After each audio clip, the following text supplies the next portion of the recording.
Hey guys, hope you guys are doing well.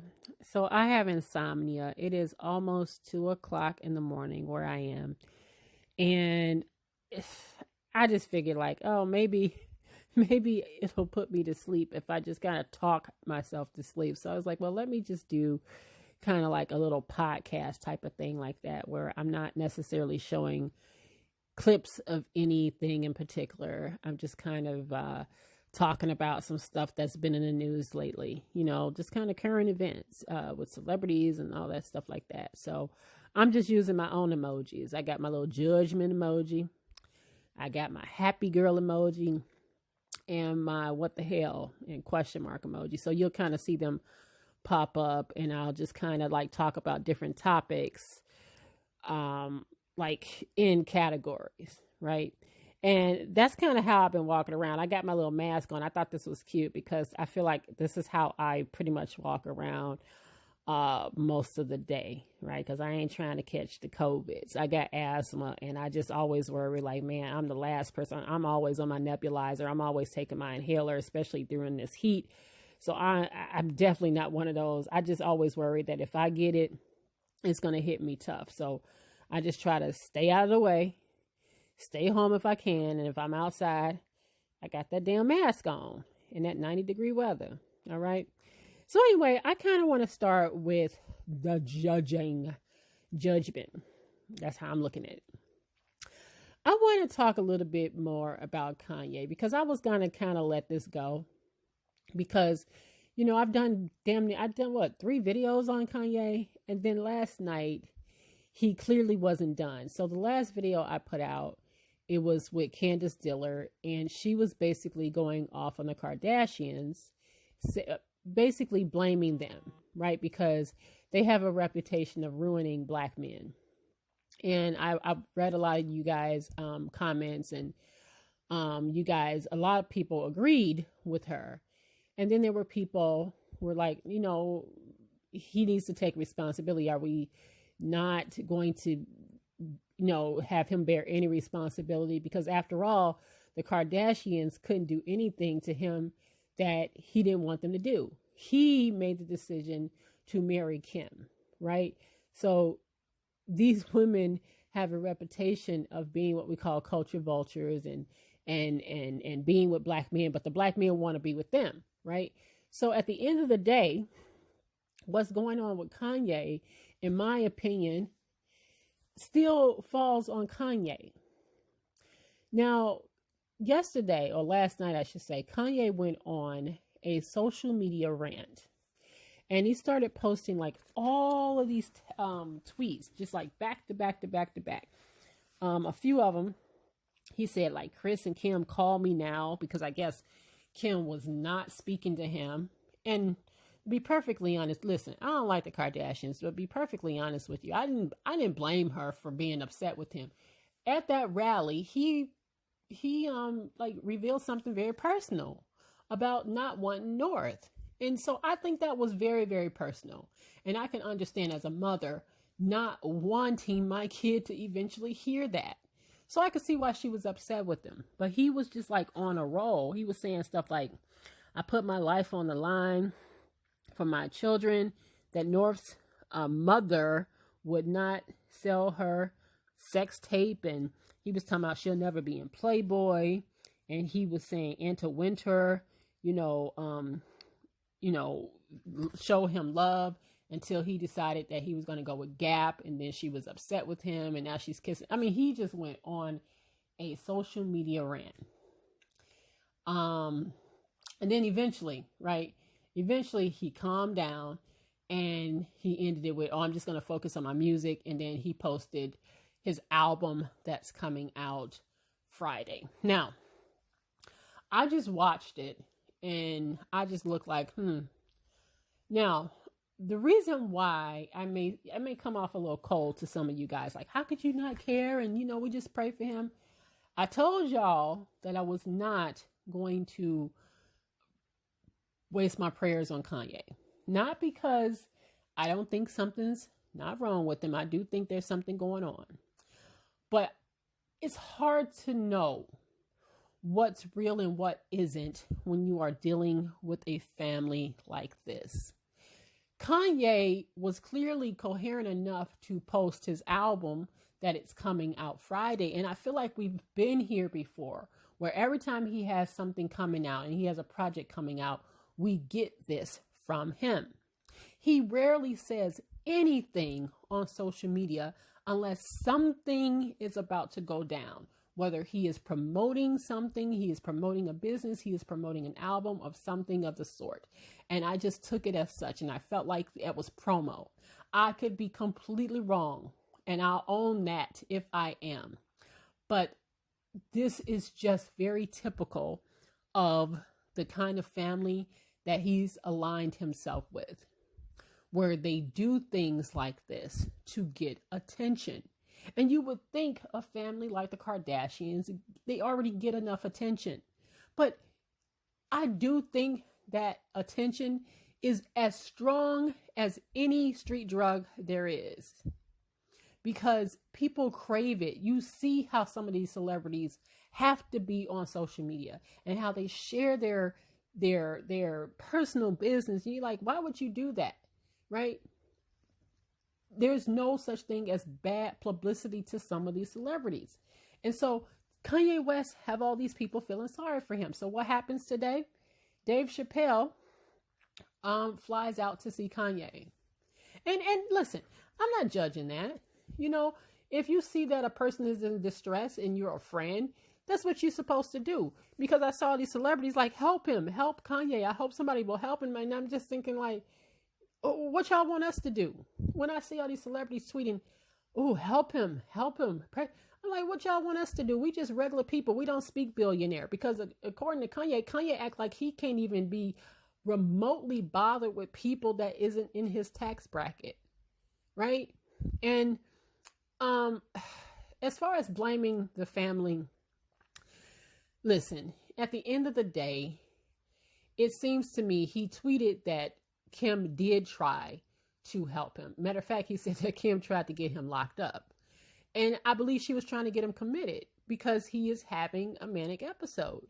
But she can't do anything because it's hard to get somebody to get locked up. They almost have to sign themselves. I've been through a similar situation before. This is hard to do. It does appear that she was trying to help him. It does appear that way. It does. But at the end of the day, listen, I still think that this is for promo for his album. He got everybody hyped up. They hyped up. He gonna lash out again before Friday. And the album drops, I believe, on Friday. So forgive me if I am cynical about it, but that's just how I feel about Kanye West and his antics. I just cannot trust this family. I can't. But I'm going to tell you one thing, okay, before I get up off of this. I think Kim is building the case. And if Kim comes out and says that she's divorcing him, nobody should be shocked. And nobody should blame her either. And like I said, this is coming from somebody that can't stand that family. He has done a lot. And I just wouldn't blame her. I just wouldn't blame her if she made that decision to walk. Okay. And I don't feel sorry for him either, because he chose to be with the exotic. So, whatever. Anyway, moving on to something else that I'm judging. I am judging that Netflix movie, A Fatal Affair with Omar Epps and Nia Long. That was so disappointing. I don't know if y'all seen it yet, but I was just so disappointed in that movie. I mean, listen, Nia Long and Omar Epps are way too seasoned of actors to star in something that was so predictable. The writing was so pedestrian. The plot was so forced. The dialogue was so forced. Some of my friends was like, I couldn't even finish it. I finished it, but it was so predictable. It was almost like Tyler Perry-ish to me. And I don't want to insult Tyler Perry, but it went that way. And Omar Epps, I don't know about y'all, but he just looked different to me. I don't remember Omar Epps looking that chunky. Look in that round face. I don't know. It's just something about him playing that role that just wasn't convincing to me. Matter of fact, Nia Long's husband in the movie could have been the stalker, in my opinion. Omar Epps they could have actually switched roles to me. He could have been a stalker. And matter of fact, I hope I ain't ruining it for y'all. So don't listen to this if you ain't seen it. They ain't even did nothing enough for him to be all stalkerish to her. I'll just say it like that. They should at least did something for him to get all sprung on Nia Long. That's all I'll say. But yeah, I'm judging that movie. I didn't like it. And if you haven't seen it yet, just go ahead and watch it. I don't think I spoiled it for you. I really don't. It's a simple plot. You'll catch on really quickly.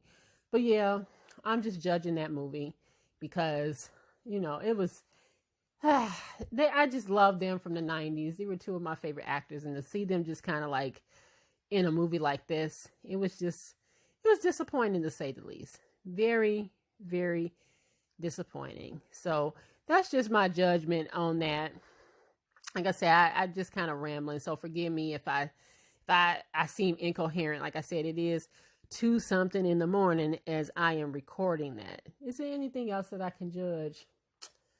I mean, just the regular bullshit that go on every day, right? The president all of a sudden now he want to wear a mask, and because he about to lose in November, but you never can tell. People do change their mind, but all of a sudden he believe in mask, right? He was just talking about, I don't think people should have to wear masks, and he was basically debunking Dr. Fauci, but now all of a sudden he thinks that masks are important. So I wouldn't be shocked if he changed his tune on schools as well, because remember, he was kind of like, no, kids need to be back in the classroom. And so I wouldn't be surprised, because he's trying to save his own ass, right? I wouldn't be surprised if he switched up and decided that maybe, just maybe, kids shouldn't go back into the classroom. And I personally don't know how some of these kids are going to go back. Where I'm at, kids are going to do what they call a hybrid, which is going to do like half online and half in class. Now, let's move on to celebrations and things that we can be happy about. I want to congratulate the Queen, Nicki Minaj.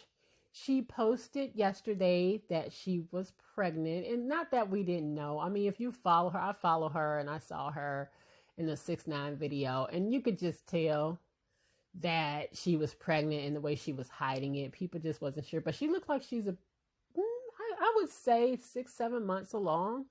I would say about maybe 7 months or so. I don't know, but I am very, very happy for her. She has just kind of stayed under the radar.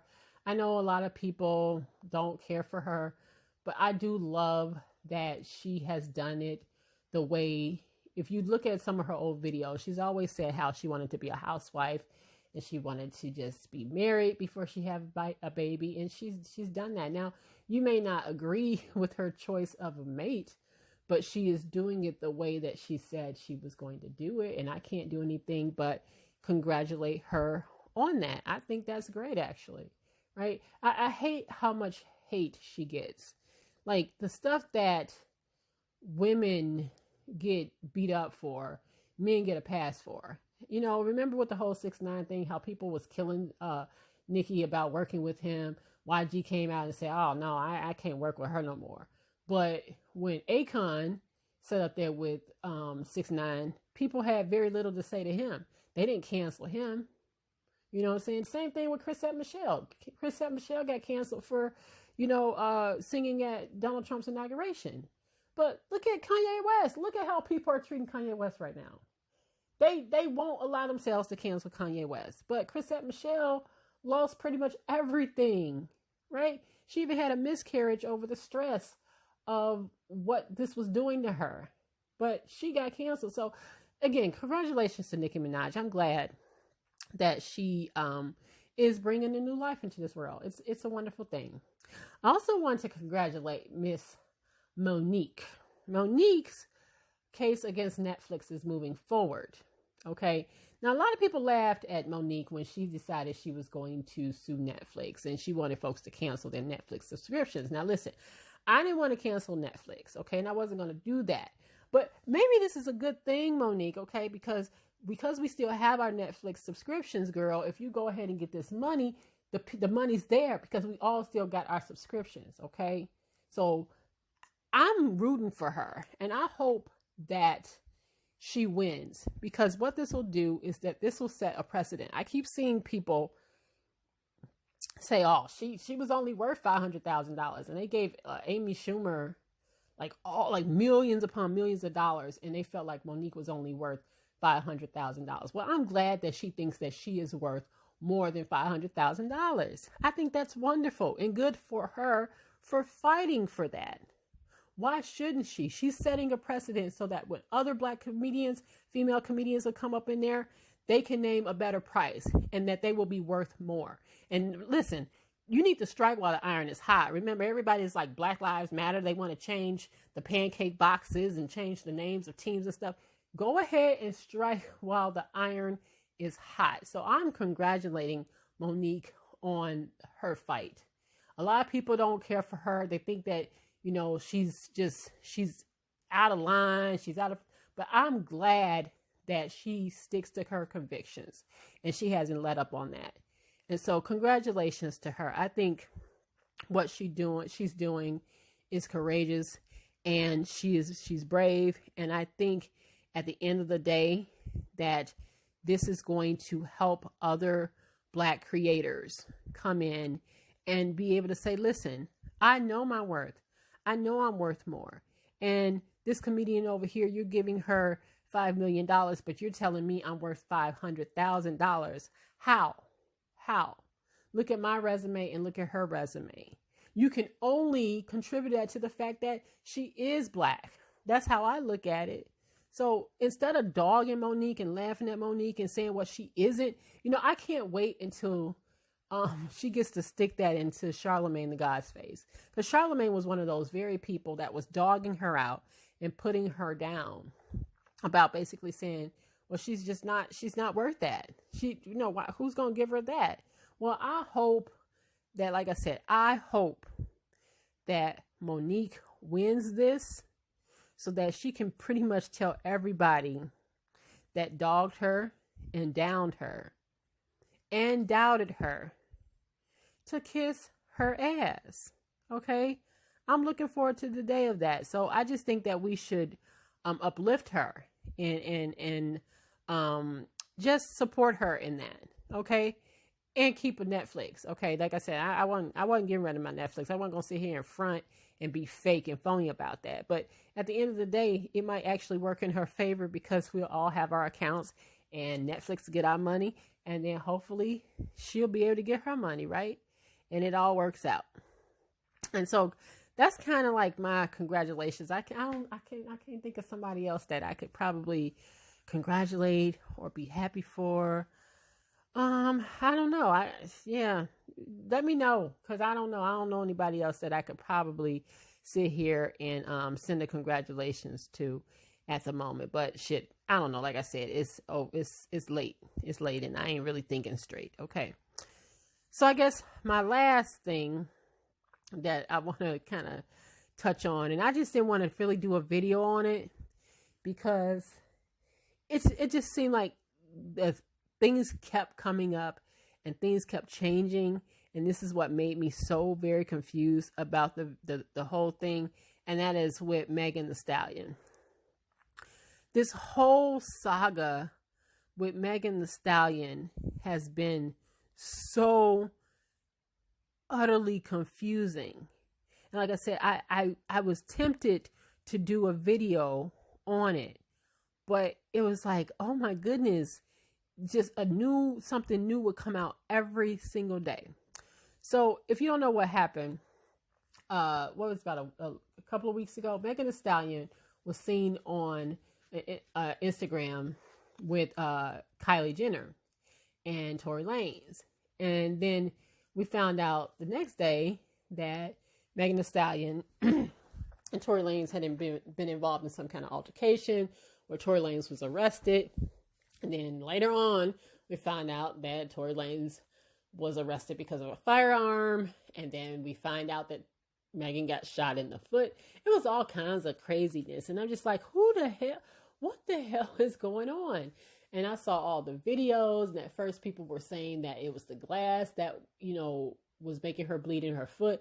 Then it turns out that Tory Lanez had shot her in the foot, and then people were trying to figure out if her and Tory Lanez were dating. Some people are saying that they weren't dating, and then some people can't even possibly believe that they're dating because Tory Lanez on his arrest report, what is he, only like 5'3" and like 120? It was like a little guy, and I wouldn't have guessed in a million years that Tory Lanez was as tiny as that. And then when you think about Megan being like, a tall woman, right?